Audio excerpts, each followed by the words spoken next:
Now we will study the next division, Bryophyta. Basically बेटा Bryophyta consist of mosses. ठीक है, आपको कोई अगर कहे कि mosses कौन से डिवीजन में आता है, mosses comes under bryophytes. These are also non-vascular plants, means they do not have vascular bundle, the xylem and the phloem. Here the embryo stage is present, which was absent in the algae. Algae में, Thallophyta में embryo stage was absent, but here it is present. Now onwards embryo stage will be present.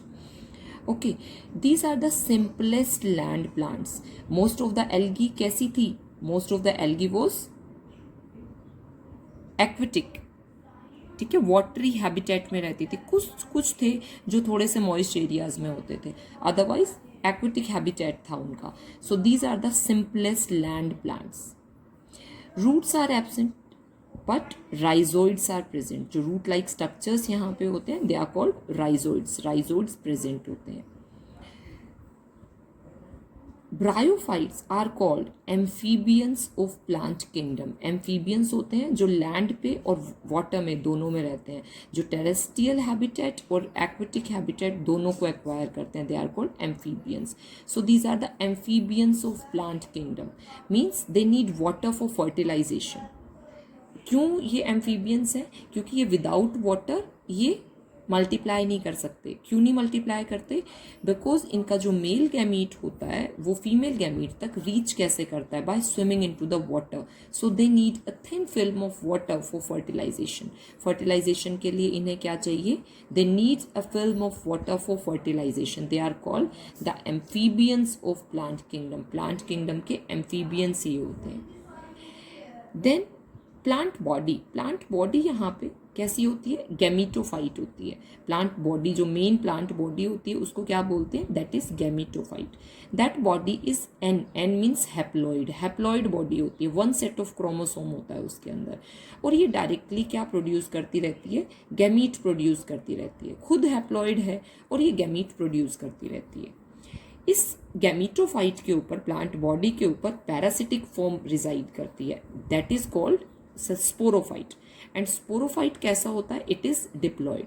Sporophyte is diploid. Okay, sporophyte is the parasitic form. Sporophyte के अंदर होता है meiosis. Meiosis क्या करता है? Chromosome number को reduce कर देता है टू हाफ. तो यहाँ पे हुआ मियोसिस और इसने हैप्लॉइड स्पोर्स बनाए थ्रू मियोसिस. जो स्पोरोफाइट है ये क्या बनाएगा? It will form haploid spores through meiosis. Meiosis होने के बाद में हैप्लॉइड स्पोर्स बनाएगा. ओके, सो दो फॉर्म्स है यहाँ पे, sporophytic and gametophytic. It is haploid, it is diploid. Next बेटा, सेक्स ऑर्गन्स कैसे होते हैं? Sex organs are multi cellular and jacketed.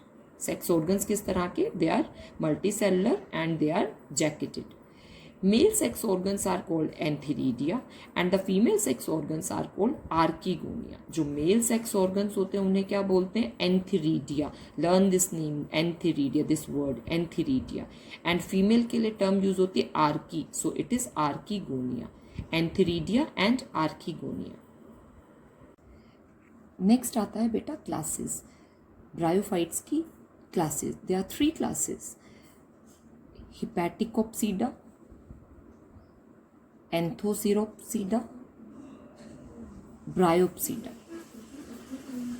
Hepatic term is for liver, so they are also called liverworts. These are called hornworts, and the Bryopsida include mosses. Okay, इनके कुछ examples हमें learn करने हैं, separate examples करने हैं सभी classes के. सो Hepaticopsida includes Riccia and Markentia. Riccia, R-I-C-C-I-A, Riccia and Markentia. Anthoceropsida includes Anthoceros. Anthoceros. Its example is Anthoceros. Bryopsida, example is Funaria. Sphagnum. Funaria is called the moss. Sphagnum is called the peat moss. And the third example is Polytrichum. This is also the example of Bryopsida. Okay, let us discuss this example. So this is Markentia. This is Markentia of which class? Hepaticopsida. These are the receptacles. These pink dots, these are gamma cups, and the body, plant body, is thallus like. Plant body looks like a thallus. Okay. These gamma caps, they include they have haploid tissue. These gamma caps have haploid tissue, and that haploid tissue give rise to the spores. This is funaria. This is funaria. This is the part capsule. This structure is seta, and these are the rhizoids. This is capsule, seta, and rhizoids. Roots are absent, but rhizoid is present. So this is the rhizoid.